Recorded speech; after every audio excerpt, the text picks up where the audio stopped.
she's not it, but she graciously agreed. We can start. Yep. Make sure the mics go down too.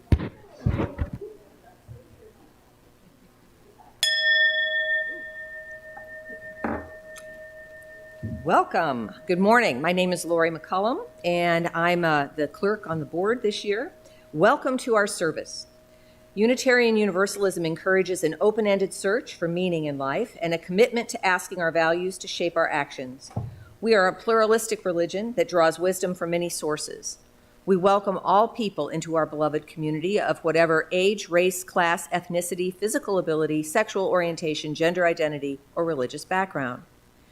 We welcome especially those worshiping with us for the first time. Guests are welcome to participate in any activities in our community.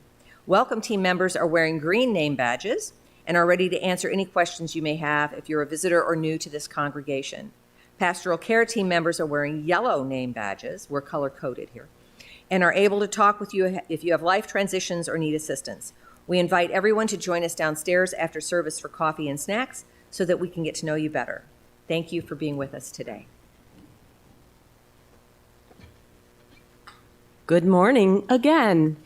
I'm Ann Herrington, and I'm going to take just a minute to do a spotlight. If you are free and able and willing to help us next Sunday after service to take down Christmas decorations, other than the lights, I would appreciate that. It shouldn't take us more than an hour probably if we have a good amount of people to do that.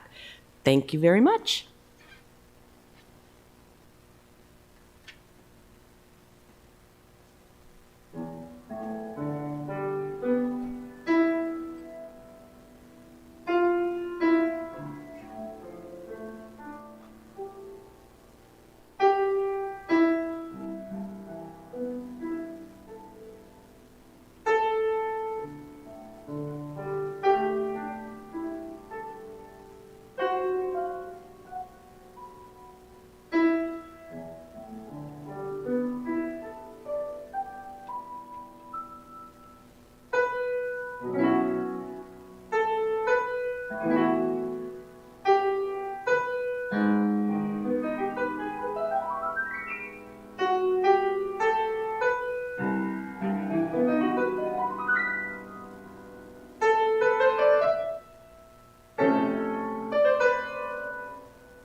Good morning.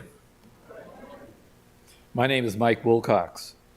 Today, on this final day of 2023, we'll reflect on the lives of some notable people who have passed away and have touched each of our lives in some manner. Our opening words are from the late Unitarian minister Elizabeth Tarbox, titled Dukkha, they say. Dukkha, they say, the Buddhists say all is dukkha. It's hard to translate, they tell us. It means literally suffering, but feeling of dukkha is closer to impermanence. The fact of impermanence is central to the Buddhist path to nirvana, enlightenment. Dukkha, all is impermanence, nothing lasts. I thought of that yesterday watching leaves come down in a shower and the smell of rotting ones going back to earth, leaf to humus, and back to earth to nourish the roots of the mother tree. The crows crying as the leaves fall, their nests are exposed. Dukkha, all is impermanence. And life goes on, and people who were with us last year at this time have died. All souls pass on. All is dukkha. Nothing lasts. The path to enlightenment is understanding, accepting impermanence to the point where we no longer struggle against it. That is the way of the Buddha. But here in the West, we search for that which is permanent, even as we live in death of all things, all people. We search for a sure footing on the path strewn with fallen leaves. We notice the buds of next year's growth, tight curled and waiting. We hold on to things that we can count on, our church, our community, our memories of those who died before us, our love and hope, and the search for certainty in a world that is dukkha. So let us find each other in a changing world. Let us experience love as something which exists, a possibility which is. Let us know that we are alive and being renewed miraculously each second, that the impermanence gives to life its freshness and surprise, that our memories of yesterday and our expectations of tomorrow make now a cherished, precious, eternal moment.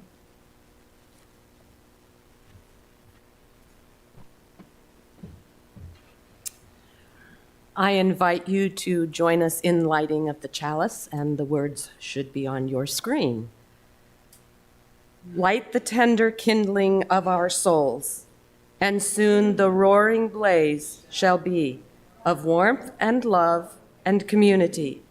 From this little spark, may a fire of passion spread from heart to heart and light our way, sweet Spirit, and light our way.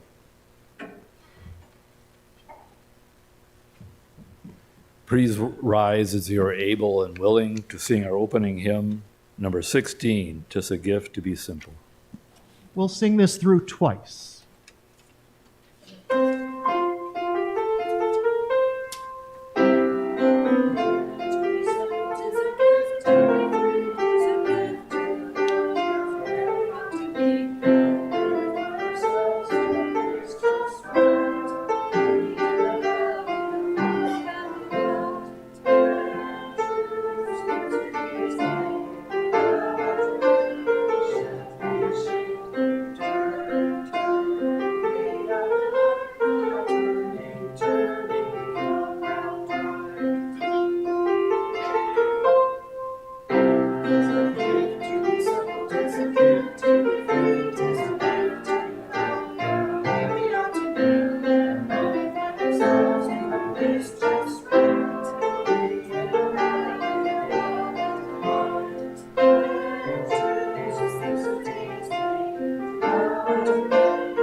Now let's take a moment to greet our neighbors.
All right, whoa, that's hot.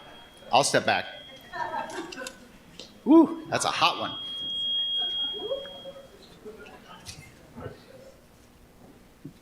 Is that better? No feedback? Well, I mean, that'll just provide more entertainment. Does one? I can't say any of that. Never mind. If the children would like to come forward, I've got a short story. You don't have to.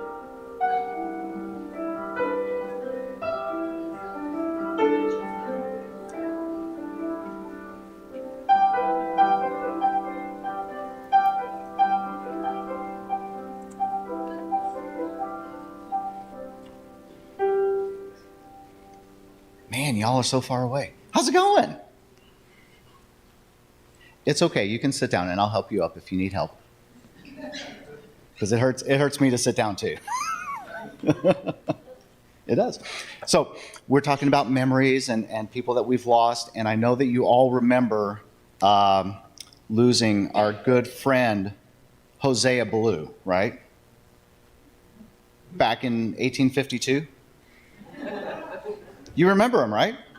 No? Well, I'm glad I can refresh your memories. Let me tell you this wonderful story. That's why, because it starts out over 200 years ago.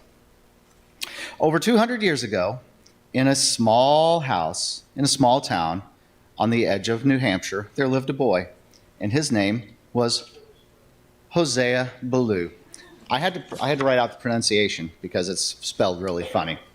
So, he liked to learn new things. He was always asking questions. He was always asking how or why, and he liked to play. He loved playing hide and seek with his 9 sisters or brothers. Would you like to play hide and seek with 9 sisters and brothers? Would you like to have 9 sisters and brothers? I know that seems like a lot, doesn't it? But he liked it. He liked doing all that. He liked playing tag outside. But most importantly, he really, really liked the springtime because it would rain. It would rain and rain and rain, and we all know what happens whenever it rains a lot in New Hampshire or in Iowa. What do we get? Mud. Yes, we get tons of mud. And Hosea, he loved the mud. He liked it because it was soft and squishy. He would carry water out to puddles if it didn't rain enough to make more mud. He would stick his toes in the puddle and squish them all around. He would roll. He would make mud angels. Have you guys ever made mud angels? You haven't lived until you've made mud angels. I tell you what, he absolutely loved it. He loved it. He loved it. But his family didn't quite like it. His mother died when he was very little, so his sisters had to take care of him, and his sisters had to do all the laundry. And you know what happens when you get all that mud on a little boy? There's a lot of laundry to do. Like a lot of laundry to do. So his older sisters went to his dad, and they said, "Hey, Dad, can you do us a favor? Hosea is out there playing in the mud again. Can you ask him not to?" And so the father came up to him, and he said, "Hosea, will you stop playing in the mud?" And like before, he asked a lot of questions. He said, "But why?" He said, "Because we try to live a good life, to be kind to other people, and to follow God's plan, and stay clean." So Hosea said, "Yeah, okay, Father, I can try that." But it wasn't easy. How easy is it for you guys to say, "Yeah, I'll give that a try," and then 2 seconds later, you're back to doing it? It happens, right?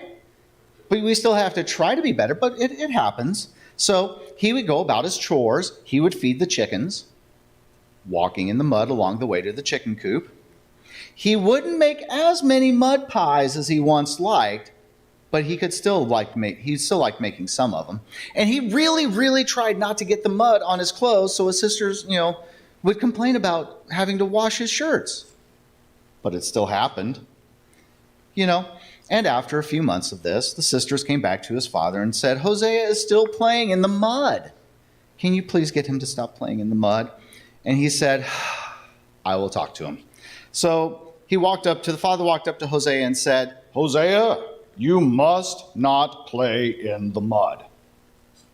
Hosea said, yeah, Dad, okay. And then he stopped for a second and said, are you mad at me, Father? And Dad said, no, I am disappointed with you, and maybe a little angry. Hosea hung his head and he said, but Dad, do you still love me? Hosea, he said in his best fatherly voice, I will always love you, no matter what you do. Even if I get muddy again? Yes, even if you get muddy again. Like really, really, really muddy? Yes, even if you get muddy all the way up to your eyebrows and in between your fingers and your toes and all up in your hair. Even then? Yes, even then. But Hosea, remember, please try to stay clean. Okay, I'll remember and I'll try. And he did. He tried very hard. It didn't happen all the times. He still ended up getting a little bit muddy, but he did try. And as he grew up, he stopped liking mud so much.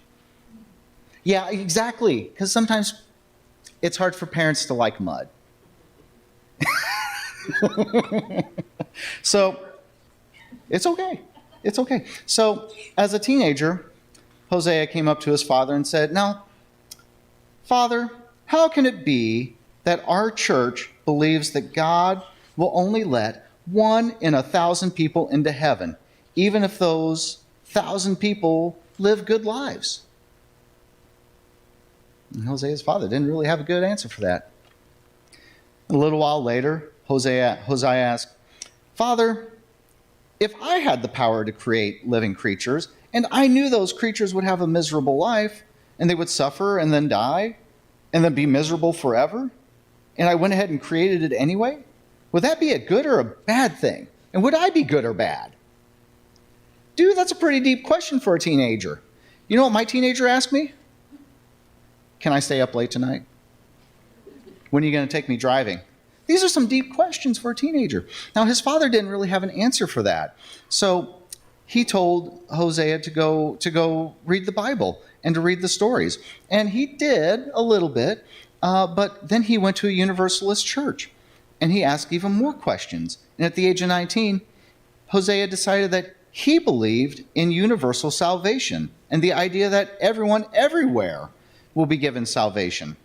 And not only did Hosea believe that God would let more than 1,000 people in, he believed that everybody would be brought into heaven.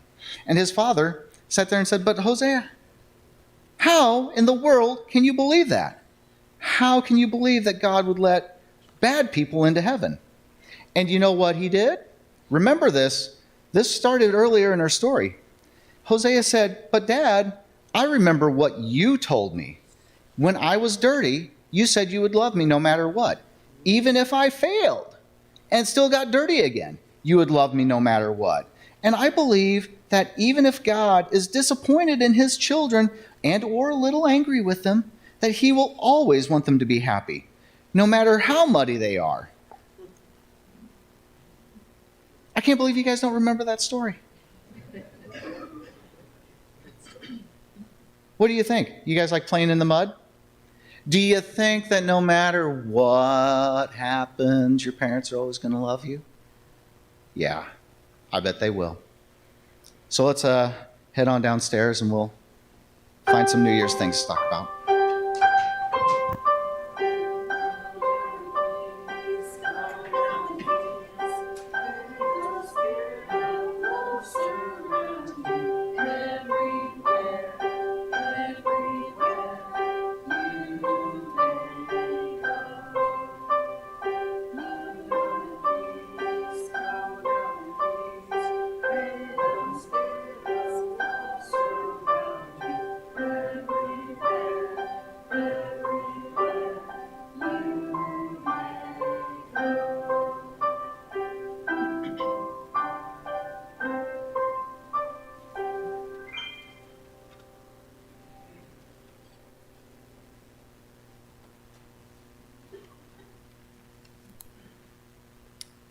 As part of our first reflection today, I'd like to start off with a question.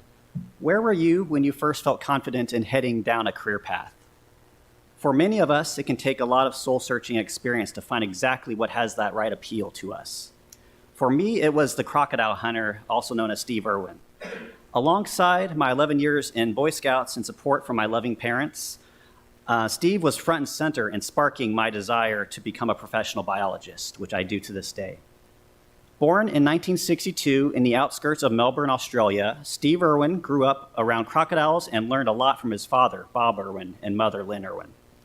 Bob described Steve as a kid who wouldn't hesitate to climb up a tree to find a snake, and conservation was really a way of life in his family. Steve wrestled his first crocodile at age 9, when I was much more preoccupied with wrestling with solving math problems and living in suburban Indiana at the time. He went on to film 3 successful TV series centered around his travels and passion for wildlife. Steve is best known for his connections with his audience and sheer enthusiasm in life, which is something he passed down through his children, Bindi and Robert. In 2006, he died in a tragic accident with a stingray while filming in the Great Barrier Reef. Why is Steve Irwin important to me? Alongside time spent traveling overseas in Europe as an Army brat and time in scouting, Steve was my gateway to the possibility of a career with animals, and especially in conservation. The concept of being conservation-minded and leaving no trace were already values that I carried in early grade school. And then heading into middle school, some memorable Steve Irwin quotes that really struck me were his warning, "Don't muck with it," or "danger, danger, danger," or his signature explanation, "crikey." The latter quote is actually become a part of a scientific name of a newly discovered snail, the crikey Steve Irwini. Little trivia for you. Another quote, "She's a beauty," often came up. It wasn't something that he directed flirtatiously at the ladies, but rather those toothy cousins of dinosaurs that evolved some 95 million years ago. On a final note, what is something that we can learn from Steve Irwin? To that, I feel it is how to best retain our sense of wonder in the natural world, and also effectively communicate the value of preserving it to our future generations. Conservation through exciting education was Steve's lasting message in working at Australia. Thank you.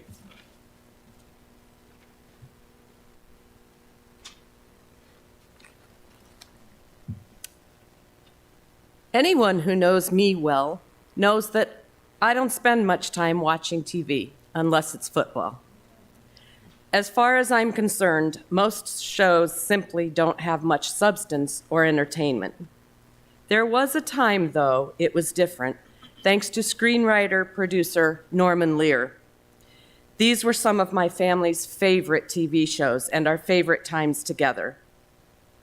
Norman Milton Lear was born July 27, 1922, in Connecticut to Russian Jewish parents Jeanette and Hyman Lear. When Norman was 9, his father was imprisoned for selling fake bonds. It was this same year which inspired his lifetime of advocacy as he first heard an anti-Semitic Catholic radio priest while tinkering with his crystal radio set. He considered this priest to be promoting anti-Semitism by targeting people whom Jews considered to be great heroes, such as FDR. He left college to serve in World War II as a radio operator and gunner, and after being discharged, Lear aspired to be just like his only role model uncle, a press agent. He began a career in public relations. Changing career paths, he later went to Los Angeles and sold home furnishings and family photos door to door with screenwriter-producer Ed Simmons. Together, they wrote TV comedy sketches for Dean Martin and Lewis, as well as Dan Rowan and Dick Martin, you may remember Laugh-In. If you were alive in the 70s to mid-80s, you likely sat around the TV watching some very popular, funny sitcoms. It might have been All in the Family, Maude, Sanford and Son, One Day at a Time, The Jeffersons, or Good Times. Most of Lear's sitcoms shared 3 features. They were shot on videotape in place of film, used a live studio audience, and dealt with current social and political issues. Many of the characters in his shows were based on some of his own family members. Archie and Edith, for instance, were in part inspired by his father and mother. Maude was loosely based on Lear's then wife, Frances. Most sitcoms in the 50s and 60s generally portrayed white American family life as comfortable and avoided raising issues such as racial discrimination and patriarchy. Beginning in 1971, All in the Family segments openly discussed current social and political topics, and that became the country's most popular show for 5 years.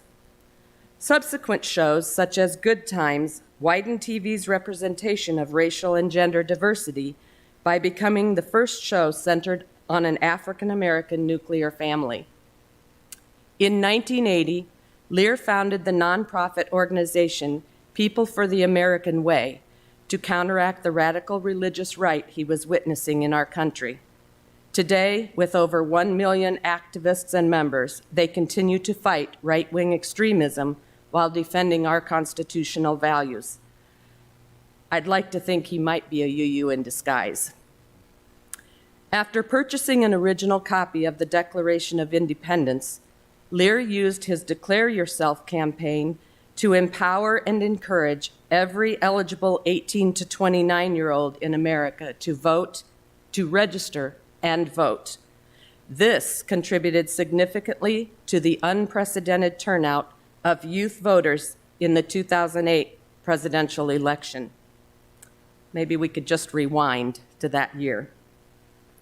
The Lear Family Foundation supports the ACLU, Youth Represent, and the Rainforest Alliance, among several other notable organizations. Lear's honors include induction into the TV Hall of Fame, recipient of the National Medal of Arts, Peabody Lifetime Achievement Award, 6 Primetime Emmys, a Golden Globe, and a Kennedy Center honor. The Hollywood Foreign Press Association awarded him the Carol Burnett Award for Achievement in Television in 2021.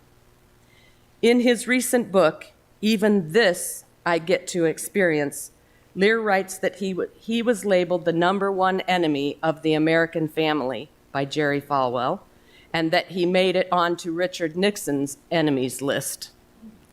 That's something to be honored for, I think. Martin Kaplan, director of the Norman Lear Center, says this about the life and work of Lear. There is so much else in Norman's 101 years to honor and recount. His love of family, his love of country, his civic and philanthropic activism, and more. One thing is for sure, in our family, we shared much laughter through his excellence with his television shows. We share something in common. He died on December 5th, 2023, exactly 63 years after I was born.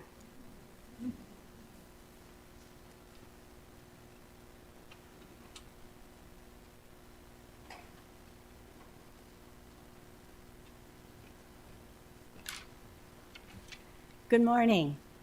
Good morning. I'm Susan Perry, a member of the Pastoral Care Associates ministry team. As we gather today, we pause to reflect on what lies in our hearts. In this time of sharing, we take a moment to recognize our personal joys and sorrows and to read from the book of Joys and Sorrows those personal life events you have chosen to share with us. Today, there are no joys and sorrows listed in the book. Are there any online? Okay. Although no one has shared any joys or sorrows today, we acknowledge each person's personal joy or sorrow. Let us become aware of the energy that brings us together in beloved community as we share a time of silent meditation. May we open our minds and hearts to a place of quiet, to a silent prayer for the healing of pain and the comfort of love. You are invited to come forward and light a candle during the musical meditation that follows.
The offering is supported by the voluntary generosity of all who join with us. As we live our values in the world, we ask all who join us here today to align your financial commitments with your values. 100% of all non-pledge offerings will be shared with staff as a year-end bonus. Please be as generous as you can once the basket passes you. If you feel, well, you've already lighted the candle, so I'll skip that part.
My name is Marilee Schafer-Wilcox, and the person I chose to honor today, I only learned about a year and a half ago. But her name is Françoise Gillot. She was born in France on November 26, 1921, and died this year in New York on June 6th. Her father was an agricultural scientist, and her mother was an artist in watercolors and ceramics. I became interested in Françoise when Mike and I were in France a year ago. I learned of her while learning about Picasso. When we were in France, we learned about several French artists and painters, and during the talk about Picasso, her name came up, and I discovered there was a book that she had written that was a little controversial, so I wanted to get it. She lived with him for 10 years, and they had 2 children. And she had the nerve to leave him and write this book about their time together. I found the book in the gift shop, and I bought it. And so I read it. And she lived to be 101 years old this year, so I thought that was pretty interesting. She was born in an era where women were primarily expected to be homemakers and survived several devastating blows that might have stopped anyone from pursuing her dreams of becoming a painter. But it didn't deter her. The first hurdle was her father. Françoise decided at the age of 5 that she wanted to be a painter, and she took lessons with her mother's art teacher, and a retired art instructor living in Paris. Her father did believe she should receive an education and work to make a living. His mother had raised him and his siblings alone and always had trouble, finding enough money to live on. So he wanted her to have a good education, but he believed that she should be a scientist or a lawyer. So she did receive a BA in philosophy from the University of Paris and a degree in English from the University of Cambridge in 1939. And then her father insisted that she study law. At that time, he was worried that the Germans would bomb Paris, and so he sent her to Rennes, France, to study law. She really wasn't interested in law. And so she began to study art with a Hungarian Jewish painter named Andrei Razda and started skipping her classes. She also attended classes at the Julian Academy of Art, and in 1942, her father insisted that she go back to law school. So she did finish law school, and she passed the oral exam, or she passed the written exams, but she couldn't pass the oral exams, so that ended her law career. She did say later, though, that understanding law helped her when she was doing contracts with different art representatives. She could write her own contracts. A second blow came during World War II when her mother was trying to save her artwork and their valuable household possessions by loading them onto a truck to escape the German bombings. Unfortunately, the truck was bombed and all her drawings and paintings were lost. This didn't stop her either. She went on at the age of 21 to accomplish her very first art exhibit in Paris in 1943. She signed a contract with an art dealer named Daniel Henri Kahnweiler. There were only 2 female artists to ever sign with him. She also met Picasso in 1943, who was 61 years old. He was exhibiting his paintings at the Kahnweiler's gallery in Paris. Francois had her first exhibit at the Kahnweiler Gallery in 1952, which became a critical moment of her life and career. The third blow to her career came in 1953 when she left Picasso. She spent 10 years with him. Picasso destroyed all her possessions, including her artwork, her books, and her treasured letters from Matisse. He used his influence in the art world to force Kahnweiler's gallery to stop representing her, and she was no longer invited to exhibit at the Salon de Mai. Picasso went on to instruct all art dealers he knew not to purchase her art. He was successful in limiting her abilities to show and sell her artwork in France, so she moved to the United States and took her art to the world. Picasso also refused to see their children, Claude and Paloma. You would think that all this would stop her from pursuing her painting, but no, in fact, 11 years after she and Picasso split up in 1964, she wrote a book, and it was entitled Life with Picasso. Depicting his angry outbursts and bullying behaviors, she originally published the book in the United States in English. Picasso couldn't read English, so had not actually read the book, but he filed several lawsuits to try to stop its publication, and he lost them all. She used the royalties from the book to help her 2 children sue his estate after he had died in 1973 for their rightful inheritance, and she won that too. Her son Claude ran the Picasso estate for 30 years. Sadly, he also died this year in August at the age of 76. Francois had a very robust life. After her relationship with Picasso, she married artist Luc Simon, and they had a daughter. After a few years, they divorced, and Francois was introduced to Jonas Salk. He was an American scientist that developed the polio vaccine. Francois and Jonas married in 1970 and were together until his death in 1995. She was once asked, what is it in her that attracted such outstanding men?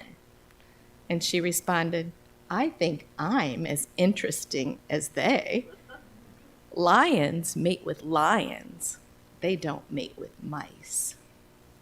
So she was a very inspirational woman in her time, especially. She went on to work for the Salk Institute and designed costumes, stage sets, and masks for productions at the Guggenheimer in New York. In 1973, she was appointed art director for the Virginia Woolf Quarterly. She was on the board of the Department of Fine Arts at the University of Southern California, where she also taught summer art classes.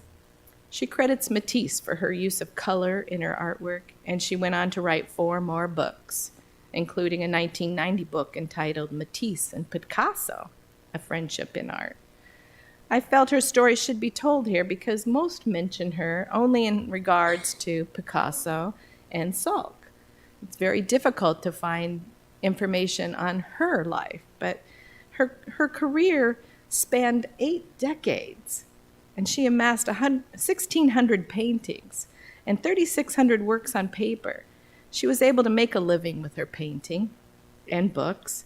In recent years, one of her paintings, a portrait of her daughter Paloma done in 1965 entitled Paloma a la Guitar, a painting of her daughter holding a guitar, sold in London for $1.3 million. And another one she painted in 1977 entitled Living Forest also sold for $1.3 million.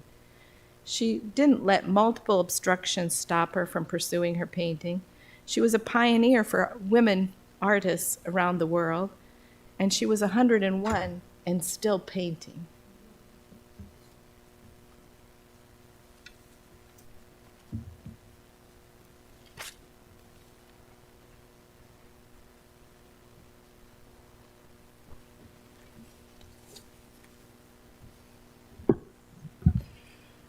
Today, I would like to remember Daniel Ellsberg, who died in June of this year. He was a very accomplished person, a PhD in economics from Harvard University, where he developed a model on decision theory, later called the Ellsberg paradox.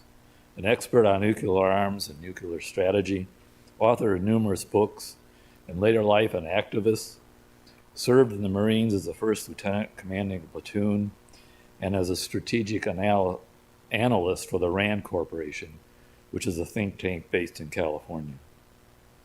He was employed full-time at the RAND Corporation starting in 1959, was on a team of analysts that worked on a highly classified study requested by the then Defense Secretary Robert McNamara in 1967. The study was on America's political and military involvement in Vietnam from the end of World War II until 1967. It ended up being contained in 47 volumes with 3,000 pages of narrative and 4,000 pages of supporting documents. This study became more famously known as the Pentagon Papers.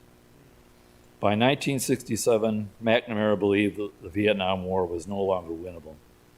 Daniel Ellsberg came to the same conclusion in 1969 and also believed the war was immoral.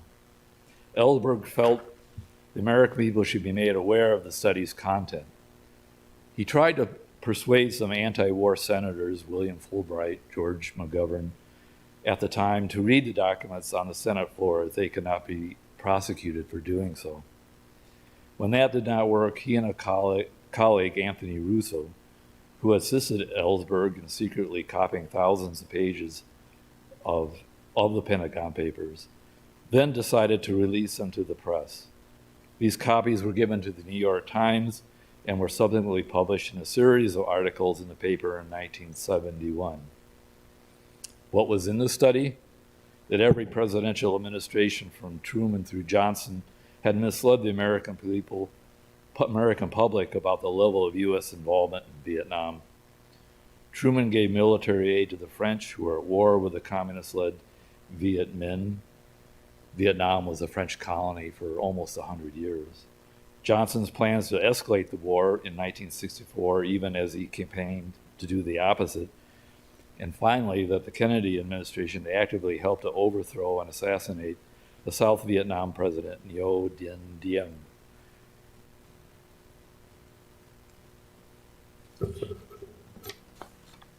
By 1971, Richard Nixon was president, and the Justice Department went to court on June 13, 1971, to block the New York Times for further publication of the articles based on the Pentagon Papers. They had published 3 at that point. A restraining order was obtained, and the case went to the Supreme Court, New York Times v. United States. On June 30th, the court ruled 63 that the government had failed to prove harm to national security, and the publication of the Pentagon Papers was justified under the First Amendment's freedom of press provisions. It should be noted that in 1971, Beacon Press, the UUA's affiliated publishing house, published a book containing these released portions of the papers. Ellsberg and Russo were subsequently indicted on criminal charges, including conspiracy, espionage, and stealing government property. However, the charges were later dropped on both after it came to light that the White House team, nicknamed the Plumbers, had raided Ellsberg's psychiatrist's office to find information they could use to discredit him. Illegal wiretaps had also been used on Ellsberg's home phone. This was the same team of plumbers, fix leaks, that later bungled the break into the Watergate that ultimately led to Richard Nixon's resignation. No one should need reminded that the Nixon administration also misled the American public, engaged in many nefarious secret actions surrounding the Vietnam War. A good source for a comprehensive overview of the Vietnam War would be Ken Burns' 10-part documentary, which you can still stream on PBS. It was originally released in 2016, I believe. The reason I chose Daniel Ellsberg was due to the fact that in 1973 I graduated from high school and had to sign up for the Selective Service. In other words, the draft. Nixon had implemented a lottery system, and my number for my birth date was low, 95. However, given the robust nature of the anti-war movement that had gone on for many years, fueled in part by the revelations of the Pentagon Papers and the public's growing displeasure with the war, the United States pulled our troops from the conflict in 1973. This war subsequently ended in 1975 with the North Vietnamese defeated the South Vietnamese army. In 2011, on the 40th anniversary of the original release of the Pentagon Papers, the full 47 volumes of the Pentagon Papers were made public. Ellsberg was awarded the Right Livelihood Award in 2006, and in 2018, the Olof Palme Prize for his profound humanism and exceptional moral courage. I believe we all benefited from his humanism and courage as a whistleblower, which as a government whistleblower you don't do. It's not for the faint of heart in this country, and as an author and activist. Daniel Ellsberg died in his home at age 92 in Kensington, California on June 16, 2023, after being diagnosed with pancreatic cancer earlier in the year. May he rest in peace. Now, as you're able and willing, please rise to sing our closing hymn, Sing of Living, Sing of Dying, which is a handout in your order of service. Since I think this is unfamiliar, I will play the tune through once.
I invite you to join us as we extinguish the chalice. The words are on your screen or in your program.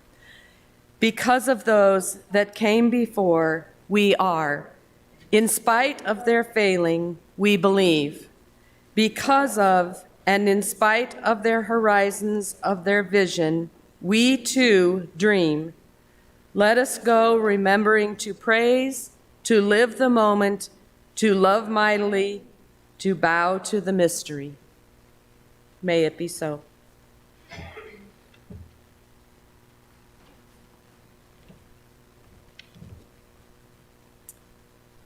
Our closing words today come from Maya Angelou. When great trees fall, and when great souls die, after period peace blooms, slowly and always, irregularly, spaces fill with a kind of soothing electric vibration. Our senses, restored, never to be the same, whisper to us, they existed. They existed. We can be and be better, for they existed.